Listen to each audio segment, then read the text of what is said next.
The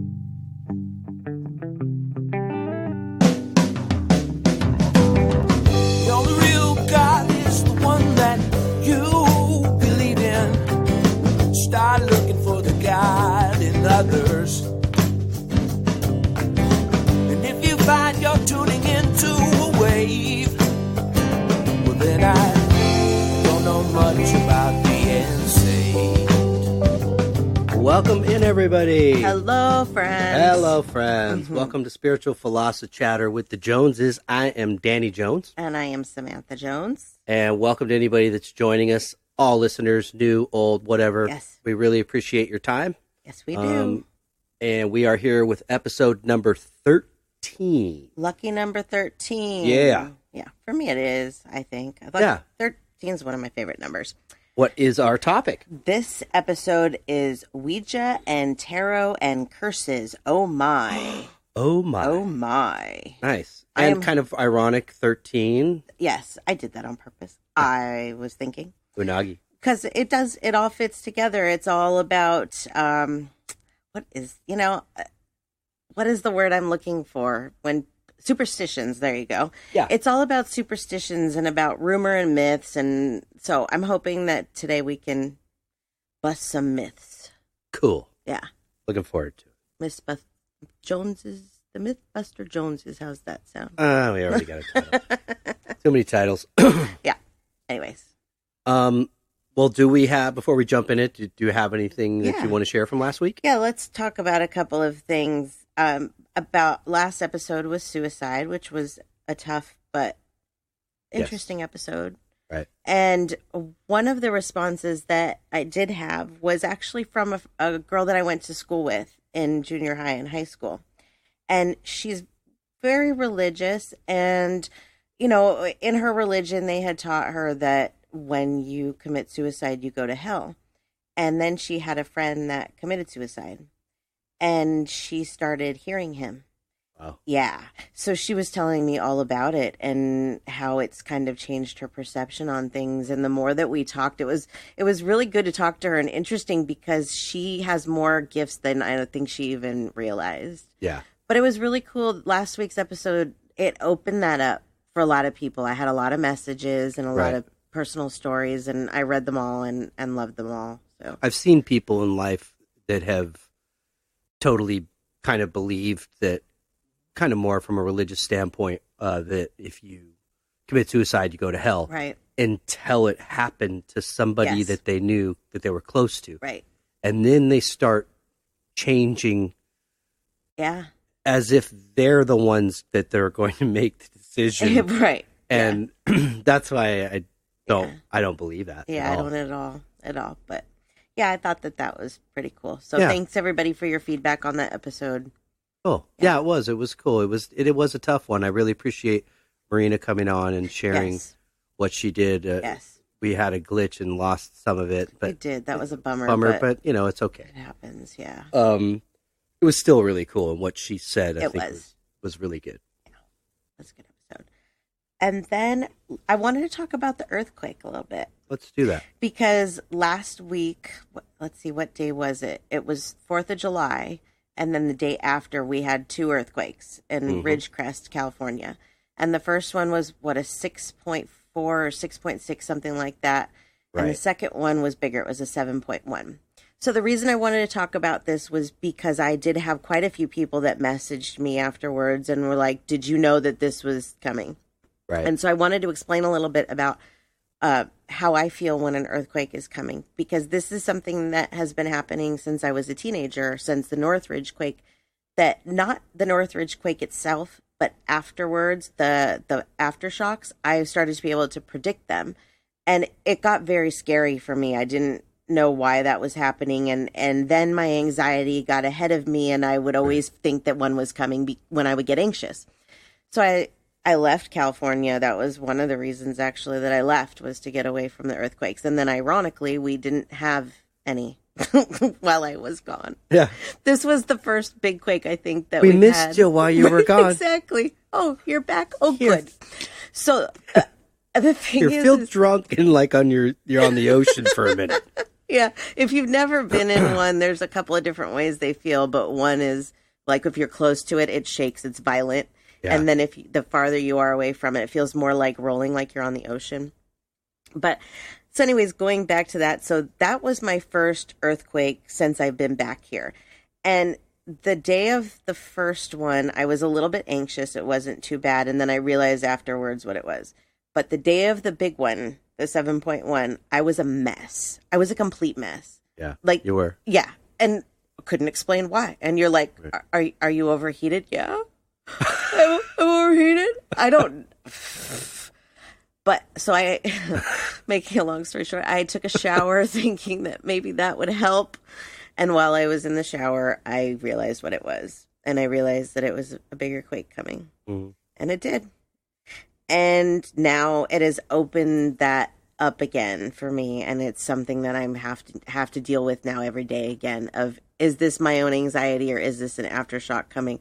Because where we are, we felt it, but it wasn't like, it didn't do any damage. And no.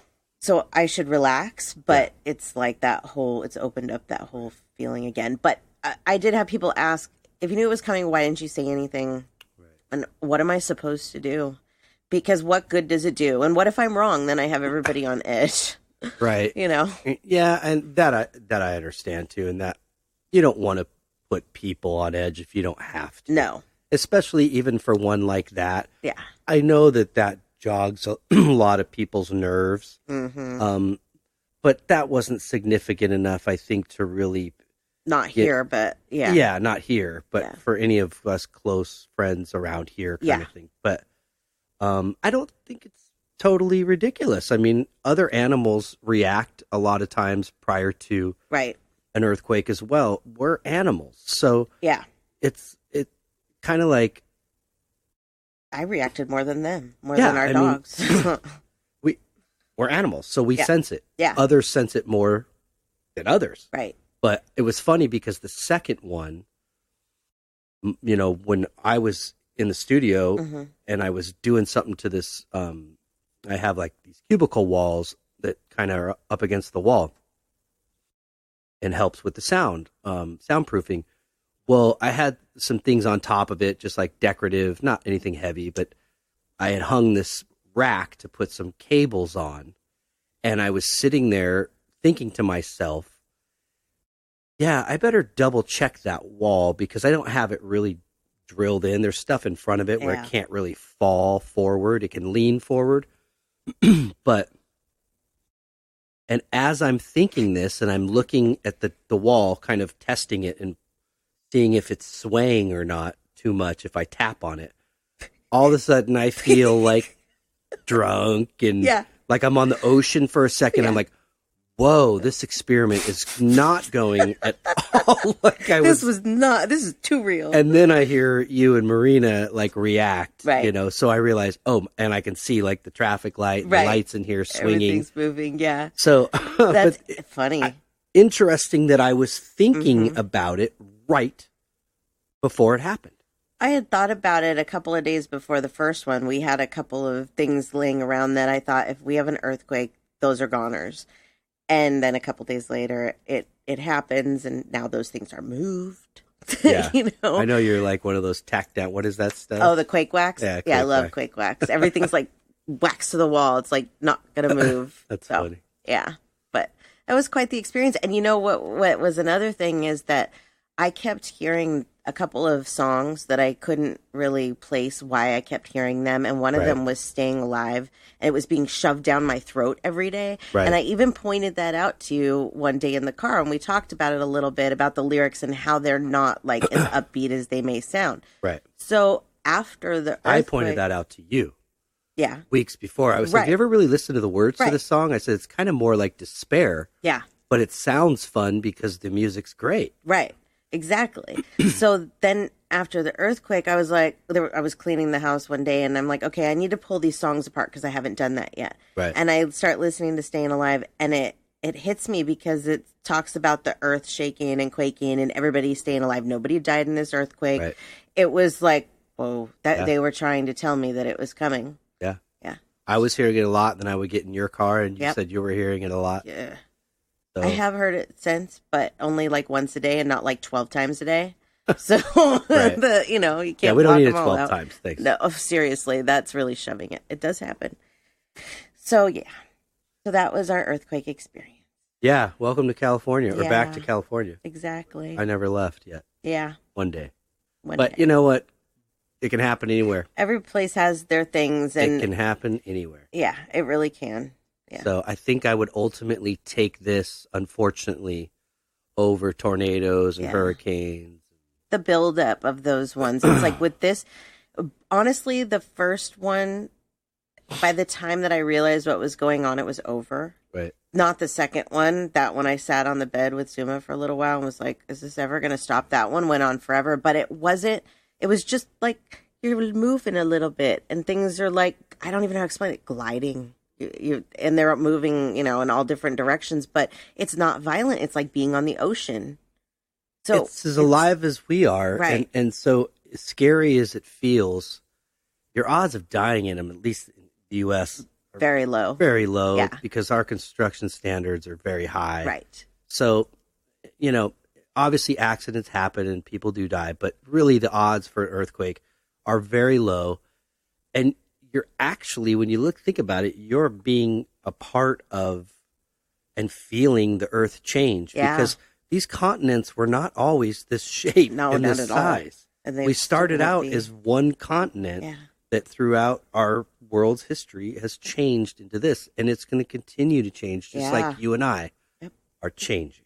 Well, what's cool about earthquakes, I don't know if it's all earthquakes, but this one was a new fault line. And they said on the news that fault line could spread up to 30 miles. And I did hear last night it spread 28 miles. So there is this new crack in the earth that's huge. And people are actually going there from all over the country, possibly all over the world, to take pictures with this new thank crack in the ground. And it's like, whoa. I mean, we live here and we're like, Yeah. I hate to say you get used to it, but there's small ones all the time. And I don't know. I fear that fires more, I guess. Yeah, those aren't pretty. No. And the mudslides. They don't have mudslides where we are here, though. No, There's no that mountains, doesn't happen often because of our rain situation. But, Right. The last couple of years it has. But Yeah. yeah, we have a lot of stuff here. But I do say that I the buildup of like the hurricanes and tornadoes, I don't want that. no, I not want it. interested. Yeah. Okay, well, cool. That was neat Yeah. to kind of dive into that for a I minute. thought so. Shall we get into Let's do episode it. 13? Episode 13, Ouija and Tarot and Curses. Oh my. Oh, my. Oh my. So, as I always do, I did polls this week. And the first one that I asked people was about Ouija boards. So, we're going to start on the topic of Ouija boards. Cool. I asked how many people believe that playing with a Ouija board will result in negative consequences. And 47% of people that took this believe that.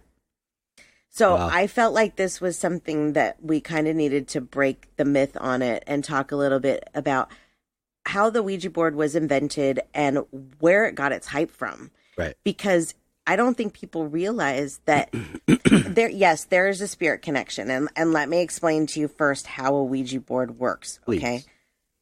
So I think everybody probably knows that it's a board with letters on it. It has all the letters of the alphabet and numbers, and one corner says yes and one says no, and there's a goodbye for when you're done. And you're supposed to, it was a board game. Right. It was invented as a board game. Yeah. And there's something, what is that? I always forget the name of that thing. The little, I'd I call it the always forget viewer. The viewer thing, but I'll remember. It'll come to me later. Right.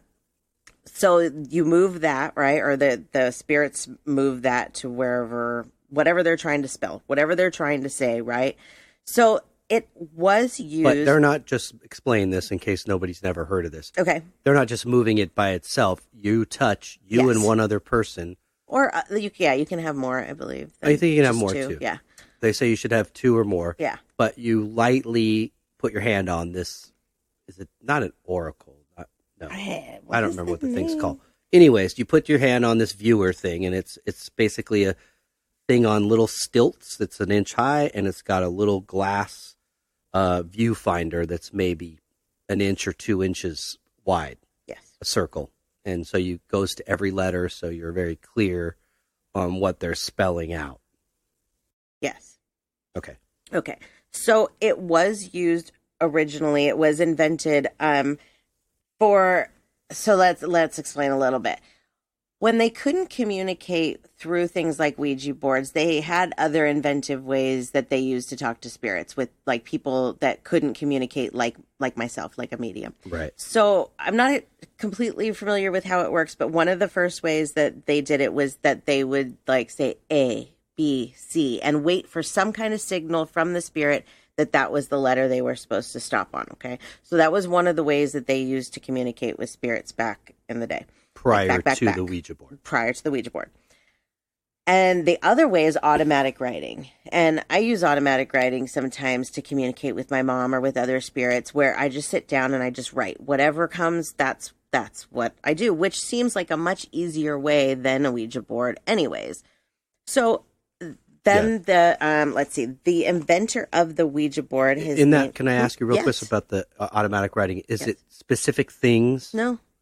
Just whatever. I mean, Are you doing something else connecting while you're just writing down whatever? Is it the same thing as like when you channel your mom and you color in your book, you're just kind of checking out? Yeah, so you're not really much. Writing anything in particular. Right. Okay. I'm just kind of going with whatever is said to me. Okay. I haven't done it much lately, but I did at the beginning. It was an easy way for me to kind of communicate. Right. So the Ouija board was invented in 1890 by Elijah Bond, and it became a really vast sensation. Okay. Yeah. Because you have to remember that back in those days, the average lifespan was 40 to 50 years. So they dealt with death constantly. Yeah. It was like, twice as much, 3 times as much as what we deal with, really. So for them, it wasn't unnatural. That was the time that spiritualism was getting its big, go.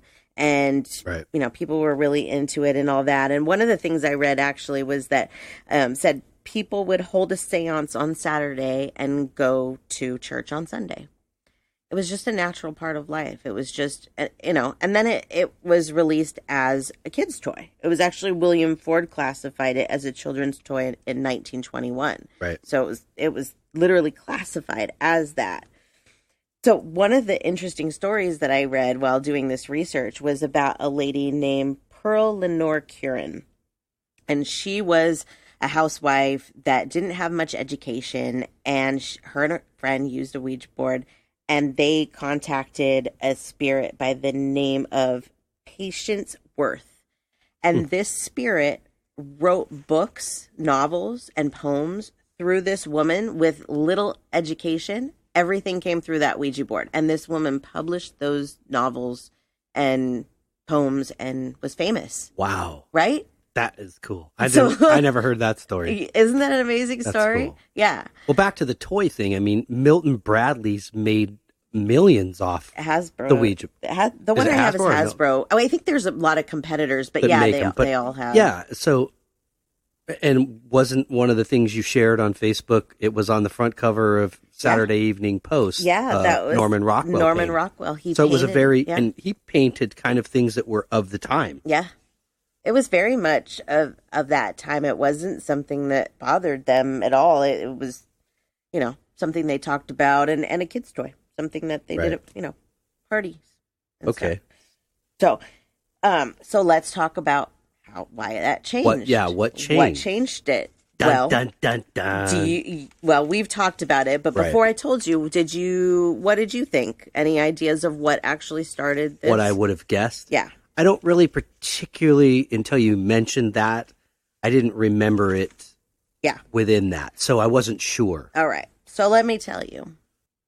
In 1973, The Exorcist was released. Yep. And in The Exorcist, the young girl, Reagan, was possessed by a demon after playing with the Ouija board. That's it. That's how it started. That's why it has a bad name. Right. That's it. That movie affected a lot of people. It did. It affected me greatly. And when a movie title says based on a true story, story, not everything within that story Right. is true. You're still watching a Hollywood movie. Right. And demon possession, we're going to have to do like a whole episode on that because there's, not even time to get into it here. Yeah, but please. You have to remember that there's psychological issues that we're talking about here. Okay. So this story may have been based on a true story, but she wasn't possessed by the devil. No. Okay. And she didn't become possessed by the devil by playing with a Ouija board. No. So basically, overnight, the Ouija became a tool of the devil, and it started popping up in scary movies, and religious groups denounced it as a satanic ritual, and the rest is history. It's funny. I wonder if that made some sort of reference or appearance in the Amityville horror movie, because I know I don't remember. that one's totally been debunked. There was a murder that happened in the home. Mm-hmm. Son, I think, killed his mom. Remember? I believe, but it was the family that moved in after them that made the whole thing up. Yep. And they sold the story to a book, and then Hollywood came knocking on their door and said, "We'd like to make a movie," and it's all a bunch of baloney. And I know that there's going to be people that are going to say that we're wrong.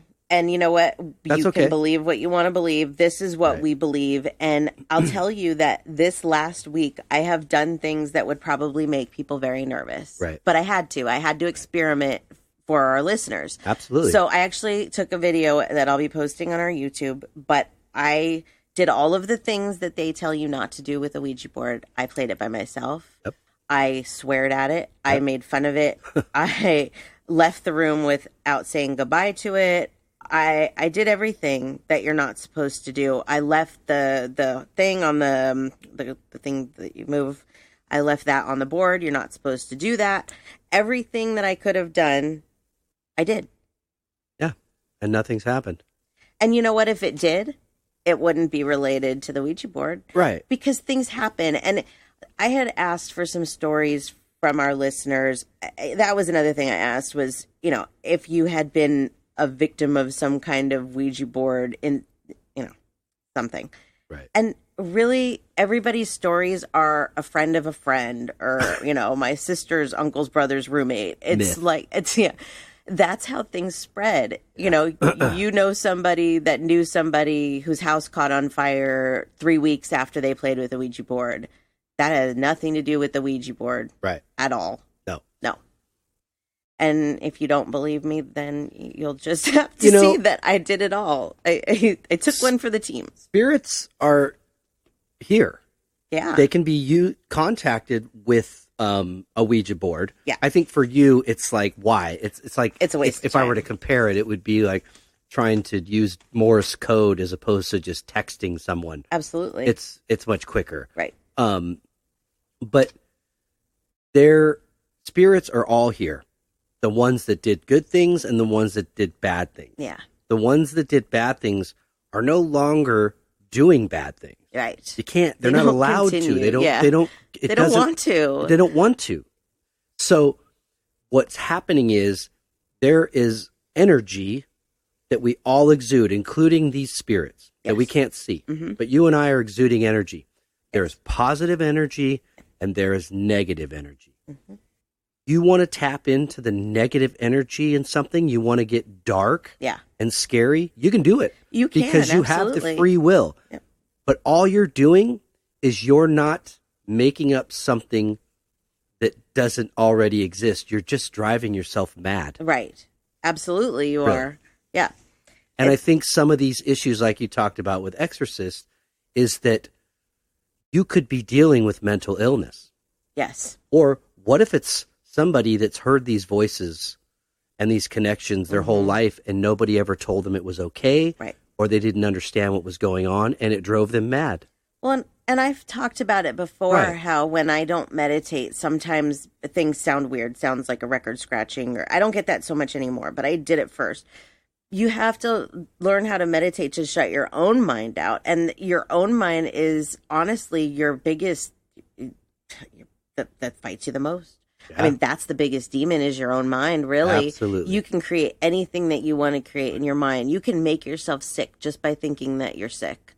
Yeah. You can heal yourself. And we all grew up watching Looney Tunes, Right. Most of my age. Yeah. And always represented in those cartoons was the angel and the devil on the shoulder. Yeah. Like Sylvester the cat. Yeah. Do I eat Tweety or do I not?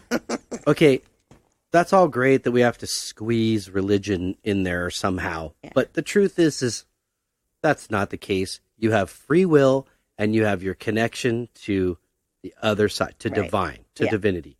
I'm not talking about religion. I'm talking about when bad people leave here and they go there and they no longer do bad things because they don't want to anymore. Right. They want to do good. Right. So the only bad in the equation is you, right. your free will, your own mind. Well, and I could see if you're doing like a Ouija board and the spirit maybe tells you how they died and they died from murder. I mean, people will take that as, the spirit died from murder. But I get those. You know what I mean? It's like they're just talking to you. And if you can't communicate like me, it is a great way to do it, I suppose. Sure. Like you said, for me, it's much harder. It's very frustrating. I mean, if we were doing it or I saw somebody and let's say a light bulb popped and went out, I'm not looking at that as a negative sign. No. If anything, I'm looking at it as they're there telling you I'm real. These are ways that they tell us that. That I told that story once of a spirit that blew the light bulb out on me. Did it hurt me? No, it didn't shatter the light bulb. It just Did it was to get my daggers go attention. Flying across the room? No. Okay, if somebody I knew somebody that one time they played a Ouija board and they got in their car and got in a car accident. Right. Okay, stuff happens in the world. Yeah, it doesn't mean it's the result of the Ouija board. No, we're all making this up, and this is the part about I think especially people that maybe come from a religious background and you see a lot of these more scarier types of things that humans have created out of their imagination, movies and characters and things like that, that make you think, oh my God, that's all hell related. Right. So if you're touching a Ouija board, well, it was in that movie. Exactly. And there was priests there doing an exorcism on this girl. Yeah. So she must be from hell. It's weird thought process. It is. When I saw The Exorcist, it freaked me out. Okay. I wasn't really religious. I had been to a couple religious schools, and my boyfriend at the time, his family was very religious. And so seeing this movie during the period that I was dating him, it did hit me in a certain way to where I actually slept with a Bible under my pillow for at least a year. I'm sure a lot of people messed me up. Okay. I don't remember the Ouija board. I just remember being absolutely terrified of that movie and it ruining me. Like, I love to go to things like Universal Halloween Horror Nights. And you see, I don't get scared, but they did an Exorcist maze and I was like, get me out of here. Yeah, it was pretty good. It was good, but I was terrified. My mom said to me, did I ever tell you the story about Exorcist? And I was one day and I said, I was real young. No, I don't know. Maybe because I was going to watch it or I asked about it. She goes, oh, my brothers and sisters, when that movie came out, they called me in the room right when Reagan is totally possessed, fully possessed, screaming at Father Marin. Oh, no. My mom's name is Marin. So she walks in the room to this Marin. And it was like, she said she was scarred. Yeah. I was like, that's messed up. That is but messed that's pretty up. funny. Oh, yeah. I remember watching it with my friend Jennifer. My mom came in the room and she's like, anyone want split pea soup? No. Like, it's not funny. Get out. Like, seriously, this is the worst movie I've ever seen. And it's just so much hype in it. Yeah. And it did, for the longest time, I totally thought that it was real and that I was going to be possessed by a demon. And here I am and I'm okay. You're fine. And it's like, I wish that more people understood that these things are, they're just, I don't know, what's the word? Hocus pocus. It's man-made. It is. We've created this, the hype. We've definitely. this realm of like dark, evil, hell, demons, and right. that's all that's man-made. It is. a lot of it is looking into most of this stuff, like even into the voodoo dolls and all that. Most of it comes back to some form of movie or entertainment as to why it got its bad name.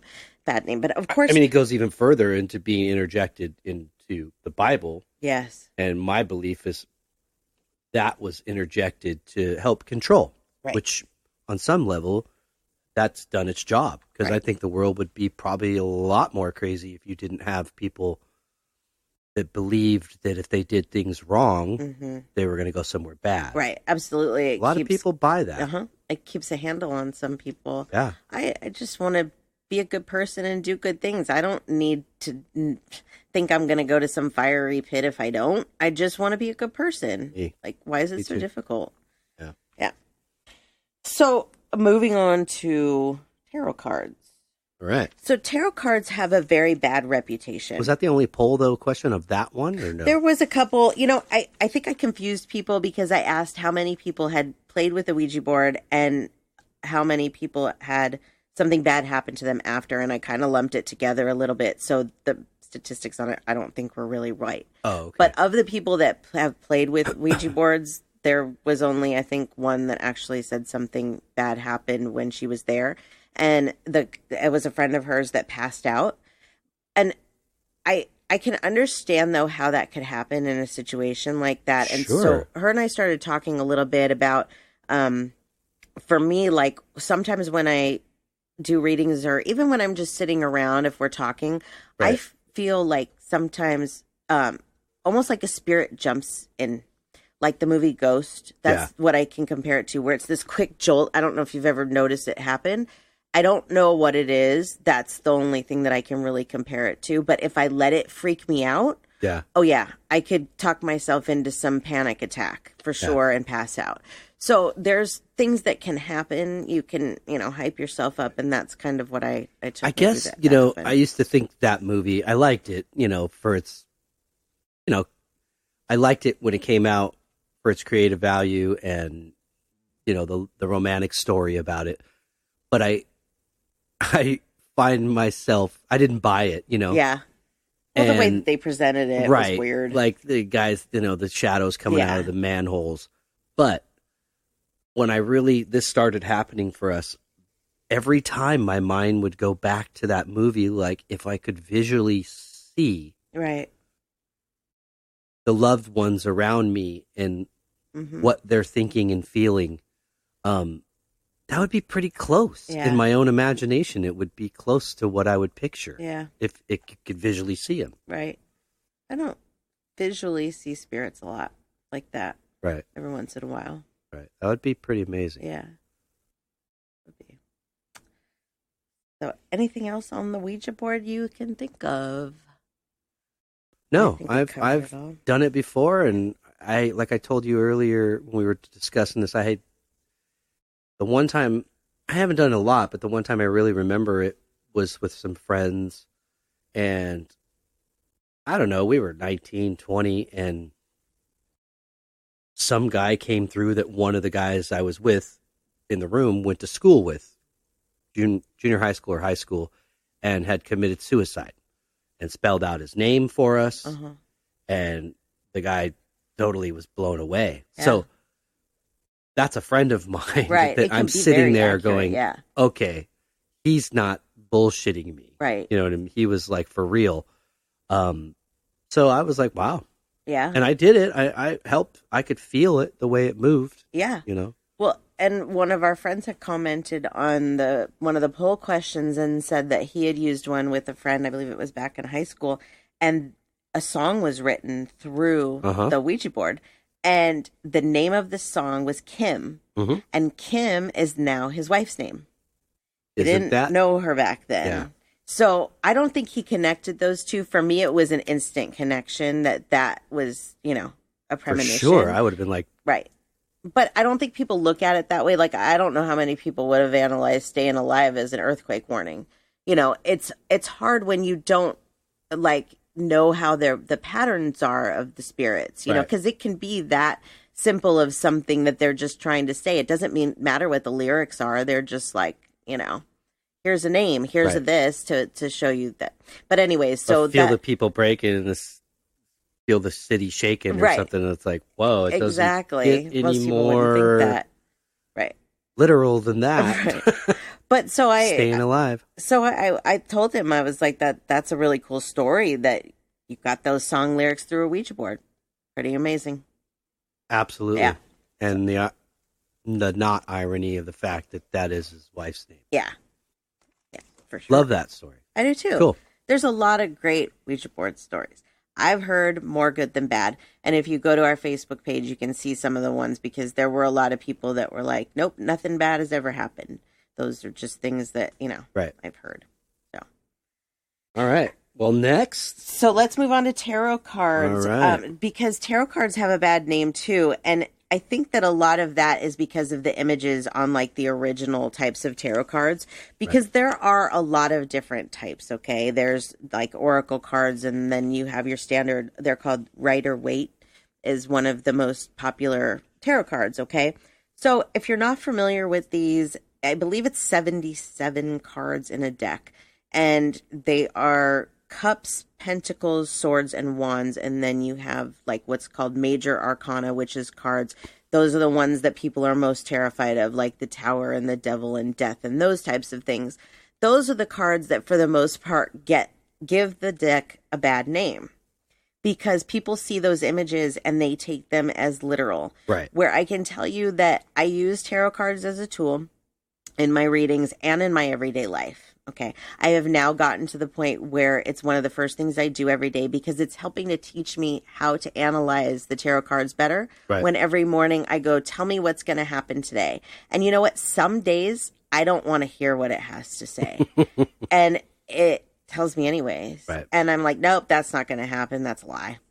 So actually what I did today is I wrote down what I got for today in the tarot cards, which with every single deck that I have, because I don't just have a regular standard Rider-Waite deck. I have a bunch of different ones. I have animal ones, and I have 3 different decks that they all mean the same things, but they look different ways. Right. Like the first one you said, Rider-Waite. Yeah.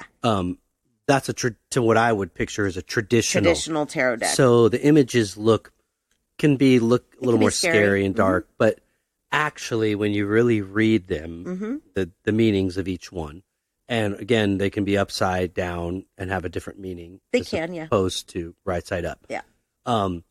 But if you were to ask me 10 years ago, to go get a tarot card reading, I may have tried it for like shits and giggles. Right. But I probably wouldn't have bought it too much. I can tell you today, for me, these things are like so accurate. Yeah.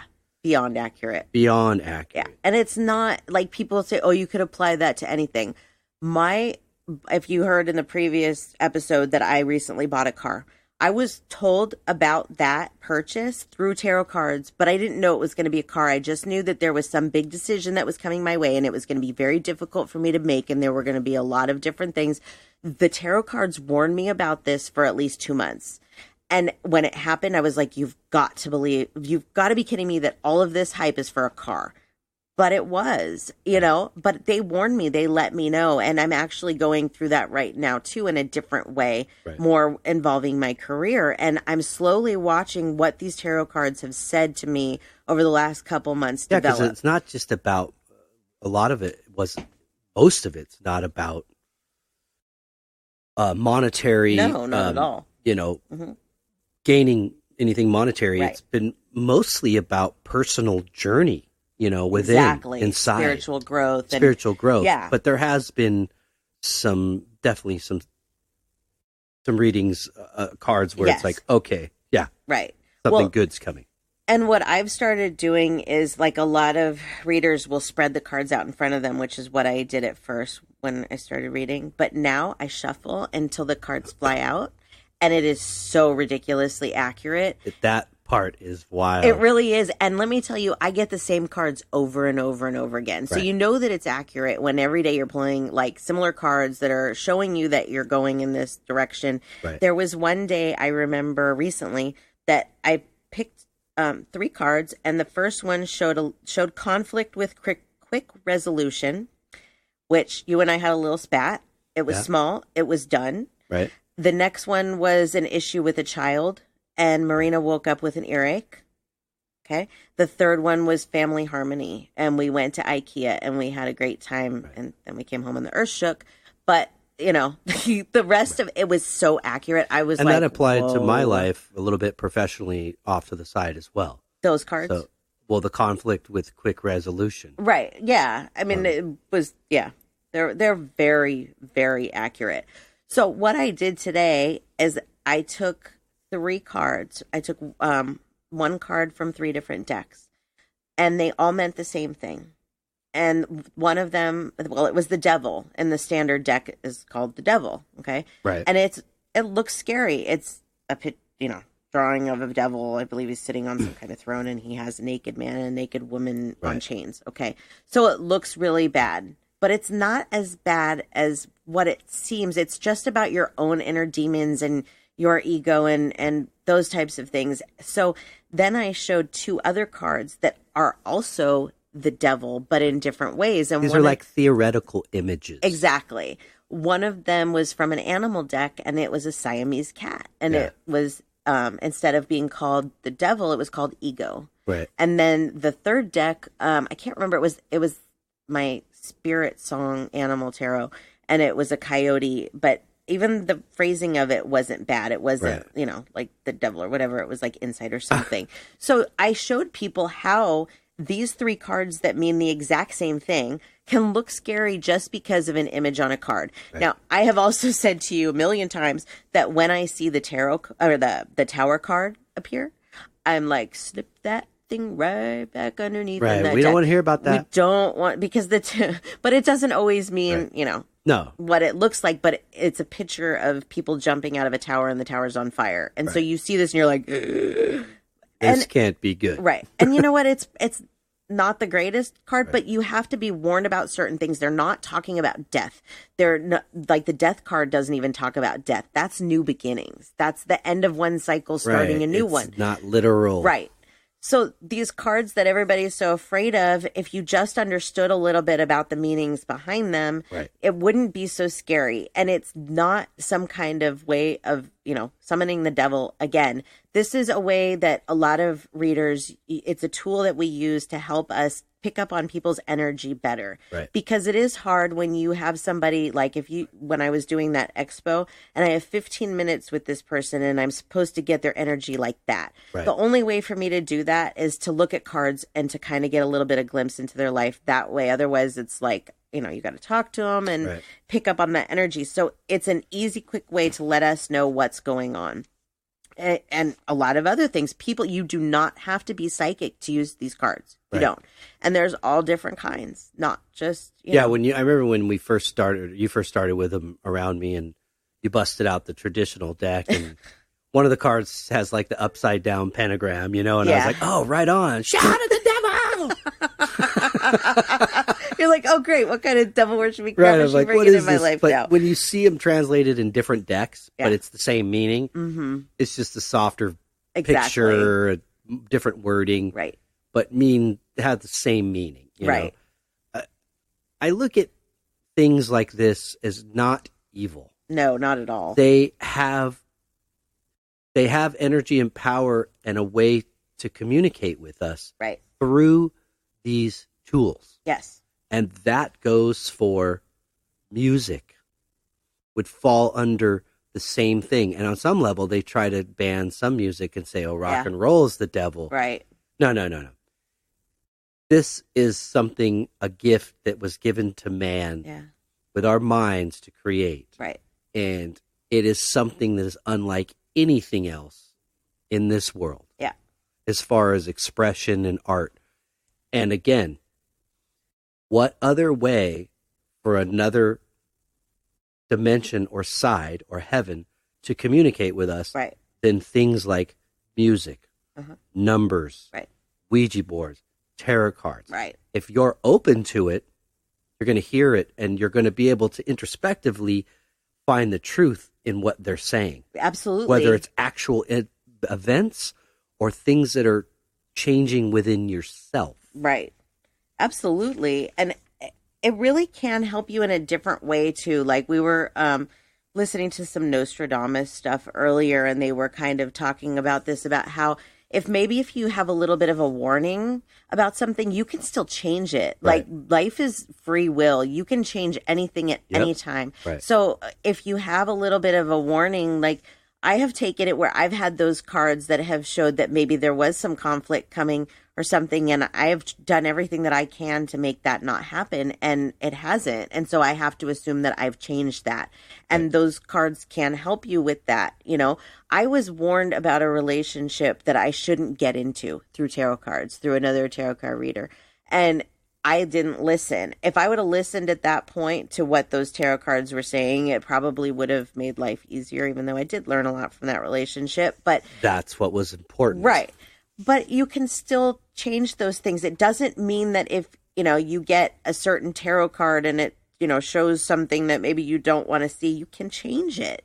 Yeah. It's not set in concrete, Right. especially like the minor arcana, they call them, the cups and the wands. Those can all be changed. The major arcana are like your major life lessons, but I'm not going to get into a whole tarot explanation. But I did ask our listeners how many of them had a tarot reading before, and 76% said that they had. Oh. And then I asked how many of those people felt that their tarot card reading was accurate, and 92% said that it was. Wow. And of course it's by the reader, because we can definitely interpret the cards wrong, which is why like I still use like internet stuff in my book when I'm using them with clients. It's just, you know, then I make sure I'm not missing anything. Yeah, you have it there to and I've written on my tarot cards too. It helps me. Reference material. Yeah, because it has so much. But they are very, very highly accurate. Very. If you've never had a tarot reading, do it just to see. It's not going to tell you when you're going to die or how you're going to die or that something like that's going to happen or bad things are coming. It can really help to set you in the right direction and to see things that clearly in a way that maybe you didn't see them before. Right. It's a tool. It really is. Yeah. So some of the other things that I wanted to talk about briefly in our last few minutes that we have. Oh, did you know that crystal balls are really a thing? That psychic readers, they can use tarot or crystal balls. Really? Yeah. I personally have never tried that. All of these things, like they call it scrying, where you like gaze into something and then the images that you see. It's not just crystal balls. Like there's people use tea leaves or wax, all kinds of things, right? Nostradamus used to stare into a bowl of water. That was on the list too. Water, right? For me, I've never tried any of these. I mean, maybe it would be worth a try just to see if I get anything different. But all I really need to do is meditate and close my eyes, and even that, I still have visions during the day. It doesn't, you know. But if I want to get them and go into a deep thing, then yeah. And for other people, for my clients, then, you know, I could see that could maybe be, I don't know. I've seen the tea leaves. I don't know. I'd be interested in try to just gaze into one and see. Yeah. Because I have a harder time, like I was telling you, I have to like put something over my eyes, black it out. And even then it's like, I want to sit there and try to focus on something. Right. You're focusing on what you're seeing with your eyes instead of what you're seeing with your third eye. The purpose of that. The other is to actually focus and kind of gaze into it. Maybe that would work better. Yeah. I mean, maybe one day I'll try it with something. I don't know, but I haven't yet. But it is a thing. Right. You know? That's cool. Yeah, it is a tool. So, and seances are another thing that you hear about that word is like, I don't know, it's kind of a scary word, seance. But there's nothing really scary about it. It's actually like a medium circle, like what I've done. Exactly. Right. And that was something that they used to use Ouija boards for, too, were seance. Right. So another one, this is one of my favorites, voodoo dolls. Okay, let's talk for a minute about voodoo dolls because I have a good story on these. So first of all, you can't make a doll of somebody and poke it with a needle and expect that it's going to hurt them or something. Right, it's like some sort of curse. Right. But there's not just like those types of voodoo dolls that you can buy. There's also like ones that are supposed to bring you money and love and those types of things, right? So obviously before my mom passed, she asked a family friend that was going down to New Orleans to buy her a voodoo doll, a love doll, because she was lonely and she wanted to bring love into her life. And so he did. He went and he bought her this voodoo doll. And anyways, nothing came of it. Right. It's just a doll. It's not going to do anything for you. Right. But obviously, I wasn't in this spot then when my mom passed. I didn't know the things that I know now. And so I came across this voodoo doll and was like, oh, crap. What am I supposed to do with this thing? What voodoo you do? Right, exactly. So I was like, okay, somebody please tell me how to get rid of this voodoo doll, right? And I was told some crazy things. Oh, I'm sure. And so instead of like trying to risk it and maybe get, some kind of spell on me or whatever, I held on to that voodoo doll for 10 years. Wow. Yeah. When we moved into this house, I brought it to California with me. When we moved into this house, I was like, this is a bunch of baloney. This is not coming to the new house. I'm throwing it away. Okay. I had people tell me I needed to burn it or that all kinds of things. Like, here, let me read a little bit of this to you. This is good. No. More mythology. How to dispose of your voodoo doll. Place the doll in a white cloth or bag made of linen or cotton. Sprinkle the doll with sea salt. Place it in a drawer or at the back of your wardrobe until a suitable time for disposal. This is just step 1. The prevailing opinion judges Saturday is the best day to dispose of a voodoo doll. Oh, okay. So if you ever need to don't plan anything on your weekend that weekend. It is generally agreed that you should take the doll to a place very far from your home. I find the Scottish Highlands keep a lot of secrets. So this must be in England or in Europe where they wrote this. But let's see. Mail it to your worst enemy. Right. Trust me, I thought about that one. Honestly. The best areas for disposals are in the woods near running water. Okay. It goes on and on and on and on. And you're supposed to walk away without looking back. And I was like, seriously, I threw that thing in the trash and it's gone. And I had no love curse. We're married. We're happily married. My life has continued on. There's been nothing that this voodoo doll has done to destroy or hurt my life. Right. It's just hoopla. It's like, I don't know. Yeah. And I'm sitting here just rolling my eyes. I'm like, okay, whatever. And same with curses. I mean, that's, one of the topics we mentioned in the header. Curses. If somebody tells you there is a curse on you, please don't believe them. If somebody tells you that they can put a curse on, somebody that you have an attraction to make that person love you, a love spell, whatever, it's not real. It can't be done.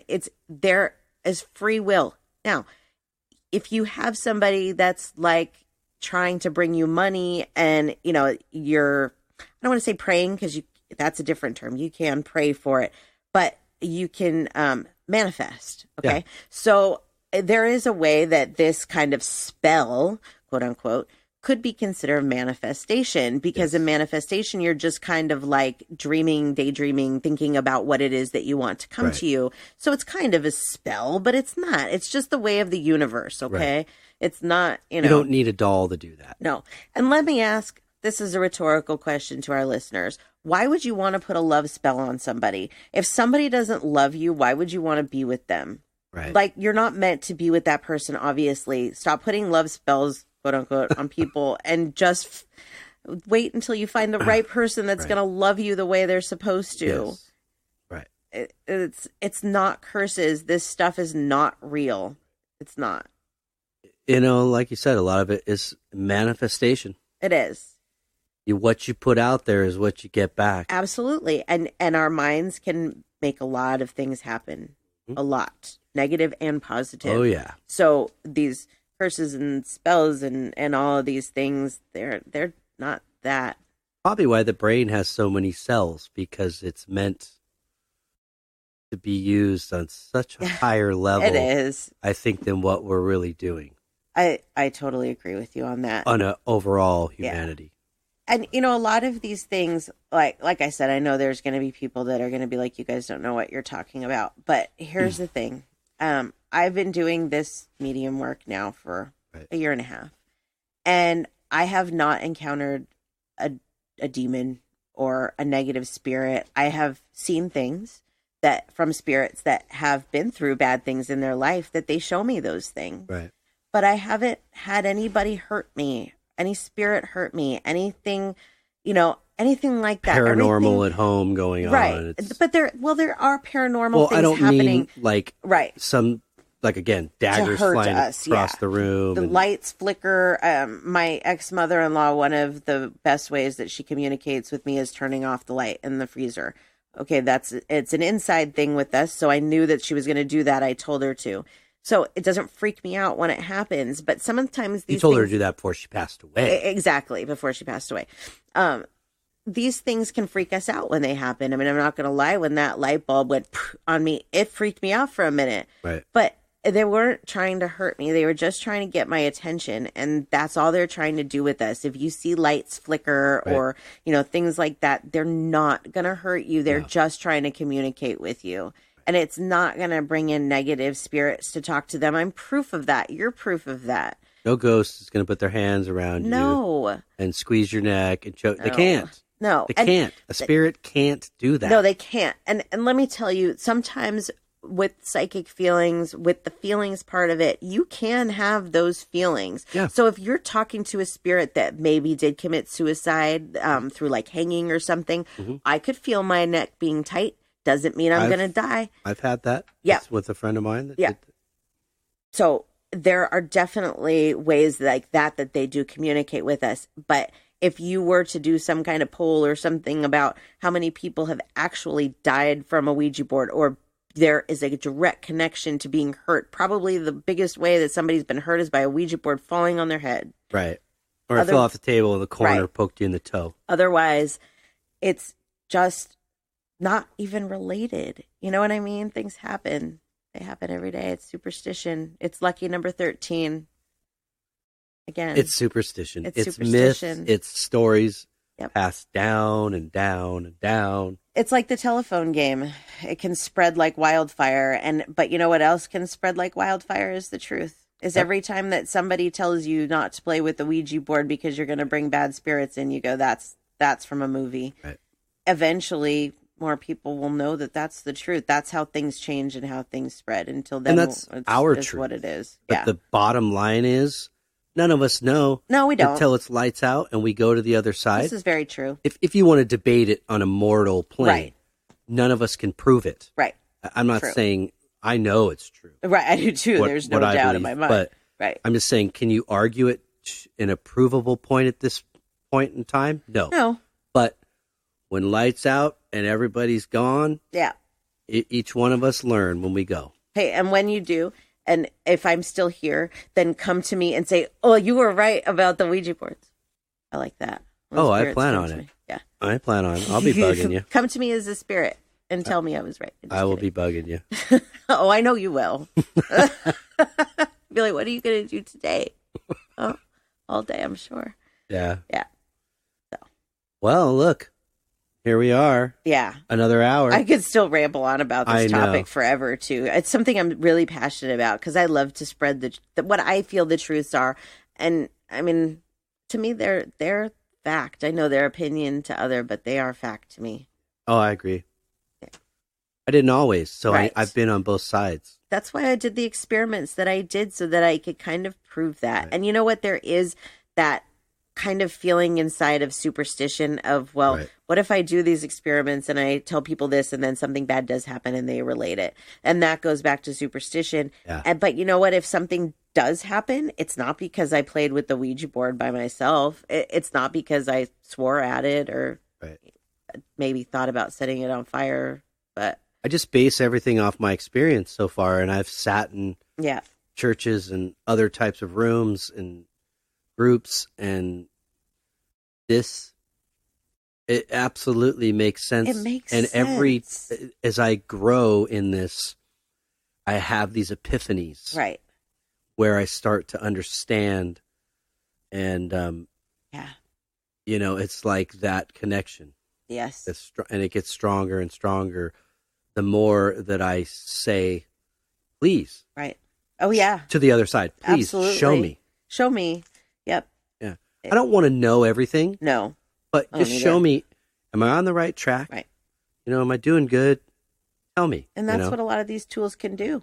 They really, really can. Yeah, you don't need. I mean, it's nice to you have don't a medium. need it. And I don't. I'm glad because it would take a while. Yeah. Can you imagine the girl that did the book? No. Jeez. I was thinking about that. How long it took her. Okay, I got to write down M. Yeah. A. Oh no, that's very. I can't. Right. I was already frustrated enough trying to play with it by myself. So I'm like, just tell me the message. I tried it. It didn't work for me. I do want to try it with you, but it didn't work. Yeah, we'll have for to myself. do that. By the way, so our listeners know, I always have 2 Ouija boards sitting on my desk. So it's not like this is planchette. Right. I remembered the name of that thing at the very end of the show. That little thing that you move around the board is called a planchette. We're not worshiping the devil. No. We're not sacrificing goats. But you can see, too, that nothing is becoming of me having 2 Ouija boards on my desk. It's nothing bad's happening. I got my first one for Christmas and the other one like a month later, and they've been there ever since. Right. Yeah.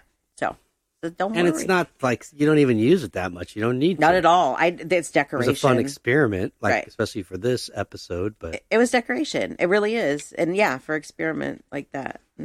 So, yeah. All right. Well, now's the time of the show where you plug. Plug. Okay. So if you would like to follow us on social media, we have accounts everywhere. We have a Facebook and an Instagram. Those are at Spiritual Joneses. And then we have a Twitter that is at Spiritual Jones. And we have a YouTube. You can listen on YouTube, which I know for a lot of people is very convenient. And so that's also Spiritual I'm a fan Joneses. of YouTube. Yeah, it's an easy way for people. And then, of course, we're on like Spotify and SoundCloud and iTunes and all that. We love your iTunes reviews. We love your Facebook reviews. Thank you. Yeah, we really thank you. It helps people find us and helps let us know that we're doing a good job. Yeah, we're just trying to connect with people and interact and spread truths and peace and love and happiness and all the wonderful things. Absolutely. That's all we're doing. And then if you would like to get a reading from me or talk to me about getting a reading, you can find me on the web at SamanthaJonesPsychicMedium.com or on Facebook at Beyond the Bridge 11. And that is me. Awesome. And us. Well, I do art, so if you like art, you can see me on the web at www.djonesartcollection.com. And I'm also on Facebook at djonesartcollection.com and Instagram, #djonesartcollection.com. So you can see my work. Store is coming soon on the web page, but right now it's just up, which is cool. I'm excited. Thank you, babe. Of course. My wife did that. Great job, Samantha. Thank you. And also play music. Gypsy Brown, working on a lot of stuff coming up real soon. And again, I shared that last week, but I'm not going to spill the beans yet, but I'm hoping probably within the next week or so I'll be able to share what is going down. Yeah. So we're excited. And that's all I got. Yay. Well, we really appreciate everybody sticking around and listening to us philoso chatter. We do. We love to do it. It was really cool. I love this one. Me Thanks. too. It was a good idea, babe. Really cool. Thank you. I liked it. And hopefully we've helped anybody or answer some questions. Bust some myths. Yeah, exactly. Karate chopped them. Well, we hope you have a wonderful week. Yes, we do. Thanks again. And until next week, Peace and love.